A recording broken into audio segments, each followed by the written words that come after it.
Oh, I think the place has got a life to it. You know, one of the reasons I decided to rejoin the organisation is I could see it had a direction. You know, new vice chancellor, renewal plan, putting in a whole lot of the new courses that we should have really been getting on with some years ago, and so it's a pretty exciting time. Yeah.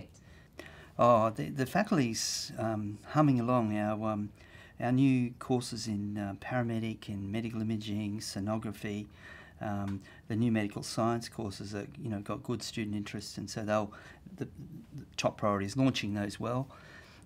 We're doing a reaccreditation of the engineering program, so that's a major activity for coming year up till about mid-year. We're putting about $10.5 million into refurbishing the engineering suite, all new laboratories. It'll be lovely, and well overdue, you know. So it's really nice to see that, and also the rebuilding and refurbing in the library, and so, you know, these buildings are right adjacent. So we've been looking at what they're putting into the new library for student learning spaces and what we're putting into our buildings, and so that's pretty exciting. I guess the big things on the horizon for us is this further development in allied health. So at the moment we're scoping out the possibility of getting into the postgraduate space in occupational therapy, physiotherapy, podiatry and speech pathology. And that'll be underpinned by a Bachelor of Health Science and Allied Health, so the feeder program into those master's programs.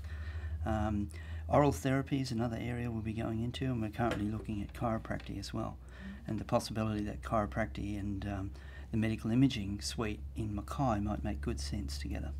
And of course the other really big great one on the horizon is the dual sector, because, you know, in the last 4 years I've been working in a dual sector university, and I probably understand them better than most people.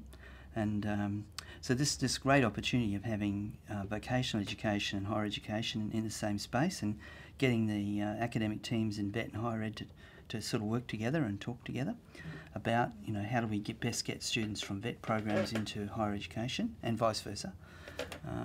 So yeah, it's a great time. Not without its challenges, I might add, because it's what we're doing is, you know, we've already got one of the most distributed universities in Australia, and we're about to add to that. So, you know, managing that's going to be a bit of a priority. Yeah. So these days, the heads. When I was last working in the organisation, I was a head of school, and then in the interim, they went away from the school structure in that faculty. But since I've been back, we've rebirthed the 4 school structures. So we have a new dean of engineering and built environment, who's Professor Alan McPhail, who's based in Gladstone.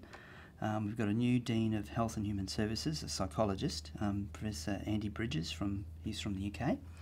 And then recently we've appointed Professor Yasan Chapman as the Dean of Nursing and Midwifery, and she's based in Mackay.